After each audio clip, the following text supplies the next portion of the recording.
ยิ่งเรารักยิ่งเราเป็นห่วงแต่ลูกกลับหงุดหงิดและรำคาญใส่บ้านไหนกำลังแอบน้อยใจกับเหตุการณ์แบบนี้อยู่บ้างคะด้วยสัญชาตญาณคนเป็นแม่รักมากก็ย่อมห่วงมากเราจึงอดไม่ได้ที่จะเข้าไปซักไซ้และคอยจัดแจงเรื่องต่างๆให้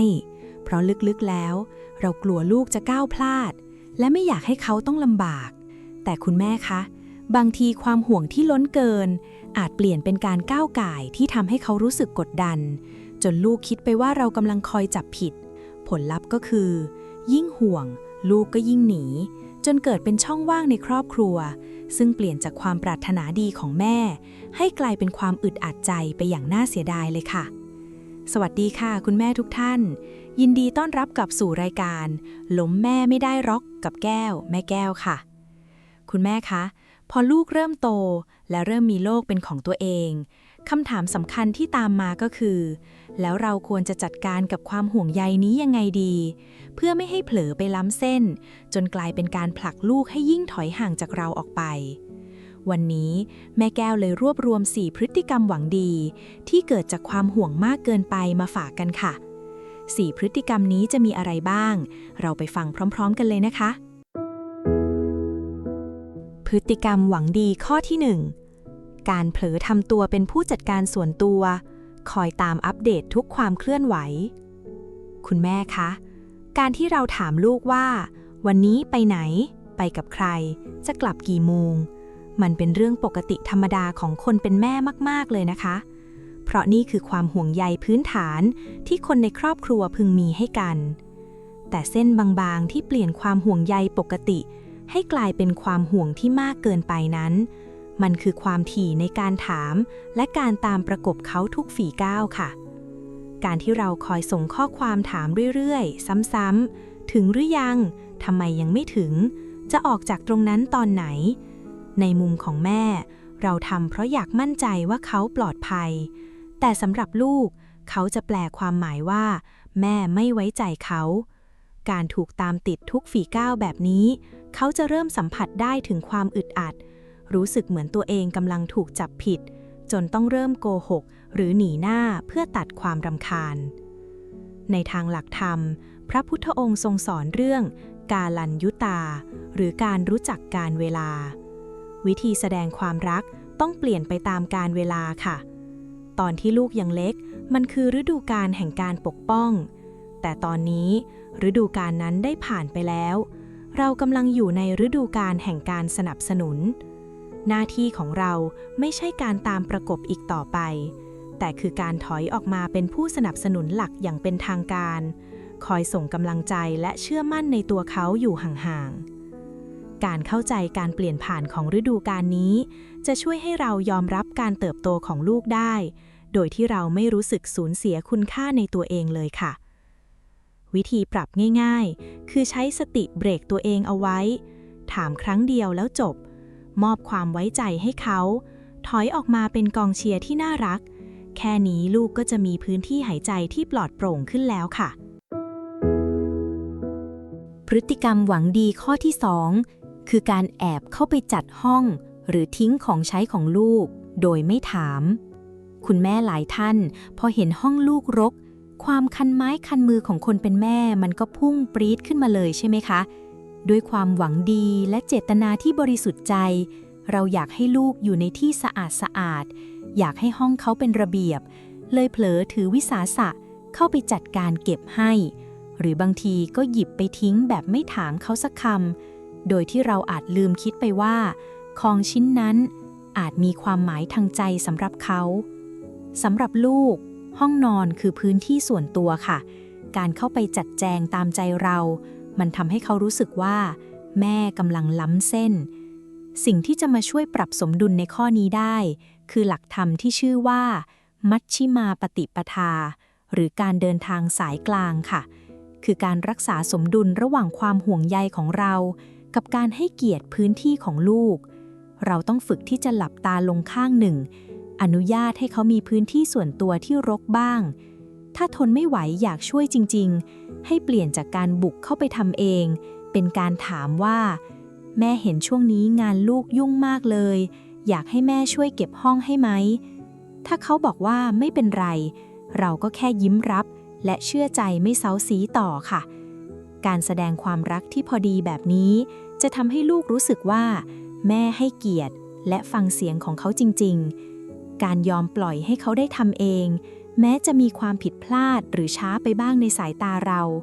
แต่นั่นคือวิธีที่เขากำลังหัดรับผิดชอบชีวิตตัวเองค่ะพฤติกรรมหวังดีข้อที่ 3 คือการเข้าไปทักท้วงหรือวิจารณ์การใช้เงินของลูกเวลาที่เราเห็นลูกใช้เงินไปกับสิ่งที่เรามองว่ามันฟุ่มเฟือยอย่างการซื้อกาแฟแก้วละเป็น100กินแทบทุกวันชอบไปทานอาหารนอกบ้านหรือซื้อของแพงๆใจคนเป็นแม่มันก็อดไม่ได้ที่จะเกิดความกังวลขึ้นมาใช่ไหมคะว่าเขาจะใช้เงินเกินตัวไปหรือเปล่าจะมีเงินเก็บไว้ใช้ในอนาคตไหม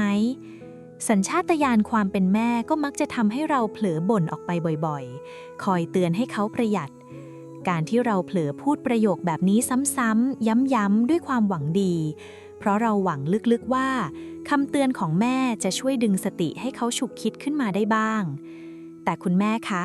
ความจริงแล้วยิ่งเราพูดซ้ำยิ่งเราห้ามมันกลับสร้างแรงต้านในใจลูกขึ้นมาค่ะในมุมของเขาจะรู้สึกว่าเงินก้อนนี้คือรางวัลความเหนื่อยคือความภูมิใจที่เขาหามาด้วยน้ำพักน้ำแรงของตัวเองพอเราเข้าไปเตือนบ่อยเข้าเขาจะไม่ได้ยินคำว่าห่วงนะคะแต่เขาจะพานคิดไปว่าแม่กำลังจับผิดหรือดูถูกว่าเขาบริหารจัดการชีวิตตัวเองไม่ได้สุดท้ายลูกก็จะเลือกที่จะถอยห่างปิดบังเพื่อหลีกเลี่ยงความรำคาญจากการถูกแม่ต่อว่าถ้าเราอยากเตือนเราอาจต้องปรับวิธีการสื่อสารให้คำเตือนกลายเป็นสิ่งที่ลูกอยากฟังและพร้อมจะนำไปคิดต่อโดยเปลี่ยนจากการตำหนิมาเป็นการบอกความรู้สึกจากใจแทนค่ะเช่นแม่เห็นหนูใช้จ่ายแบบนี้แล้วแม่แอบเป็นห่วงนะลูกแม่เข้าใจนะว่าหนูทำงานเหนื่อยเลยอยากซื้อของที่ชอบให้ตัวเองแต่ลองแบ่งเงินเผื่อไว้ฉุกเฉินบ้างนะลูกเวลาที่จำเป็นต้องใช้จริงๆจะได้มีใช้การพูดแบบนี้จะช่วยลดแรงปะทะได้ดีค่ะเพราะมันเปลี่ยนจุดโฟกัสจากการตัดสินลูกมาเป็นการแบ่งปันความรู้สึกของแม่ลูกจะรู้สึกว่าแม่ไม่ได้มาตำหนิหรือกดดันเขาจะอยากเปิดใจรับฟังและนำกลับไปคิดตามค่ะและเพื่อให้ใจคนเป็นแม่เบาสบายที่สุดแก้วอยากให้คุณแม่ลองหยิบธรรมะข้ออุเบกขามาปรับใช้ดูนะคะตอนที่ลูกยังเล็กเราใช้เมตตาและกรุณาในการโอบอุ้มและประคับประคองเขาให้เติบโตแต่พอลูกโตเป็นผู้ใหญ่เริ่มมีรายได้เป็นของตัวเองแล้วสิ่งที่แม่ต้องทำคือการวางใจเป็นกลางและอนุญาตให้เขาได้เรียนรู้ผลจากการกระทำของเขาเองค่ะความขัดสนเรื่องเงินก็เปรียบเสมือนครูผู้สอนที่แสนแพงการปล่อยให้เขาเจ็บจากการใช้จ่ายเกินตัวไม่ใช่ความใจดำนะคะแต่มันคือความรักขั้นสูงสุดที่อนุญาตให้เขาได้เรียนรู้และเติบโตอย่างแข็งแกร่งด้วยประสบการณ์ของเขาเองค่ะและพฤติกรรมหวังดีข้อสุดท้ายคือการเข้าไปก้าวก่ายชีวิตครอบครัวของลูกคุณแม่คะวันที่เห็นลูกเติบโตจนมีครอบครัวเป็นของตัวเองมีหลานตัวน้อยๆมาให้เราอุ้มชูมันคือความสุขที่เติมเต็มหัวใจคนเป็นแม่ที่สุดเลยใช่ไหมคะเราเคยคิดว่าถ้าเขามีครอบครัวดูแลตัวเองได้หน้าที่แม่ก็คงจบลงแล้วแต่เอาเข้าจริงสัญชาตญาณความห่วงของเรากลับยิ่งทวีคูณเป็น2 เท่าเลยค่ะพอเราไปเห็นเขาทะเลาะกับแฟนหรือเห็นวิธีเลี้ยงหลานที่อาจจะขัดใจเราไปบ้างใจคนเป็นแม่มันก็อดที่จะกังวลไม่ได้ความหวังดีที่ล้นอยู่ในใจตรงนี้ล่ะค่ะที่ผลักให้เราเผลอเดินเข้าไปแทรกแซงและพยายามจะจัดการชีวิตครอบครัวของเขาโดยที่เราเองก็ไม่ทันรู้ตัวในมุมของลูกเขาไม่ได้มองว่าเราคือที่ปรึกษาที่กำลังปกป้องเขานะคะแต่เขาจะรู้สึกว่าเรากำลังไม่ให้เกียรติบทบาทการสร้างครอบครัวของเขาเหมือนเรากำลังบอกเขาอ้อมๆว่าเขายังโตไม่พอที่จะดูแลชีวิตคู่และลูกๆของตัวเองได้และที่เจ็บปวดที่สุดก็คือความห่วงที่ล้นเกินของเราจะทำให้ลูกเริ่มรู้สึกอึดอัดจนไม่อยากพาหลานมาเยี่ยมบ้านเพราะกลัวจะต้องมานั่งฟังคำวิจารณ์จากปู่ย่าตายายค่ะในทางหลักธรรมแก้วอยากชวนคุณแม่มาทำความเข้าใจเรื่องอนัตตาหรือการปล่อยวางความยึดติด ว่าลูกหลานคือสมบัติของเรากันค่ะให้เราเปรียบชีวิตครอบครัวของลูกเหมือนรถยนต์คันใหม่นะคะเมื่อก่อนตอนที่เขายังเล็กแม่คือคนขับรถที่คอยบังคับพวงมาลัยพาลูกไปส่งให้ถึงฝั่งแต่ตอนนี้ลูกเติบโตจนมีรถยนต์และมีครอบครัวเป็นของตัวเองแล้วเขาและคู่ชีวิตคือคนขับที่ต้องช่วยกันประคับประคองรถคันนี้ส่วนหลานๆก็คือผู้โดยสารถ้าเราปล่อยให้ความห่วงเข้าครอบงำเราก็จะคอยชะโงกหน้าจากเบาะหลังเพื่อสั่งให้เขาเบรกหรือพยายามกระโดดไปแย่งพวงมาลัยมาขับแทนเขาซึ่งมันอันตรายและทำให้อึดอัดมากเลยใช่ไหมคะหน้าที่ของแม่ในวันนี้ไม่ใช่การแย่งพวงมาลัยแต่คือการถอยออกมาเป็นผู้ใหญ่ใจดีที่ยืนส่งยิ้มให้กำลังใจอยู่ห่างๆคอยชื่นชมวิธีการขับรถของเขาและรอให้คำปรึกษาเฉพาะเวลาที่เขาเลื่อนกระจกมาถามทางเราเท่านั้นค่ะวิธีฝึกใจง่ายๆก็คือท่องไว้เสมอว่าครอบครัวของลูกคือความรับผิดชอบของลูกค่ะเขาอาจจะเลี้ยงหลานไม่เหมือนยุคเรา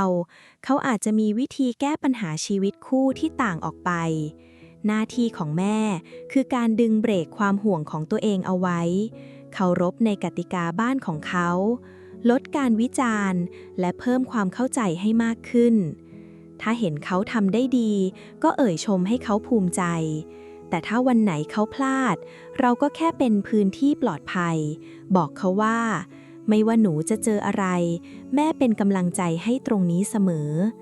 ประโยคเดียวก็เปลี่ยนความอึดอัดให้อุ่นใจได้แล้วค่ะ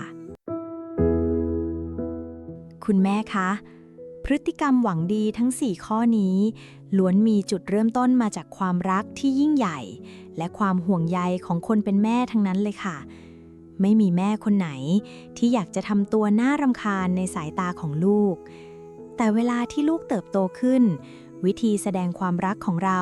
ก็จำเป็นจะต้องเติบโตและปรับเปลี่ยนตามเขาไปด้วยนะคะชีวิตของลูกก็เหมือนกับการแสดงละครเวทีค่ะตอนที่เขายังเล็กแม่คือผู้กำกับที่ต้องคอยจัดแจงทุกอย่างแต่วันนี้เขาโตเป็นนักแสดงนำที่ต้องเขียนบทชีวิตตัวเองแล้วหน้าที่แม่จึงเป็นการถอยมานั่งแถวหน้าสุดในฐานะผู้ชมกิตติมศักดิ์ที่คอยส่งยิ้มและปรบมือให้กำลังใจค่ะการถอยออกมา1 ก้าวเพื่อลดความห่วงที่มากเกินไปไม่ได้แปลว่าเรารักเขาน้อยลงนะคะแต่มันคือการเว้นระยะห่างเพื่อให้ลูกได้มีพื้นที่หายใจและเปลี่ยนจากความกดดันมาเป็นความเชื่อใจบ้านของเรา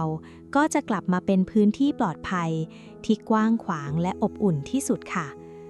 ถ้าคุณแม่ฟังคลิปนี้แล้วรู้สึกเบาสบายใจขึ้นแม่แก้วฝากกดไลค์กดติดตามและกดแชร์เพื่อส่งต่อกำลังใจดีๆนี้ไปโอบกอดคุณแม่ท่านอื่นที่อาจจะกำลังเหนื่อยล้าจากการแบกความกังวลเอาไว้เหมือนกันนะคะและถ้าคุณแม่ท่านไหนอยากร่วมสนับสนุนช่องเล็กๆของเราสามารถกดที่ปุ่ม Super Thanks ที่เป็นไอคอนรูปหัวใจด้านล่างคลิปนี้ได้เลยนะคะ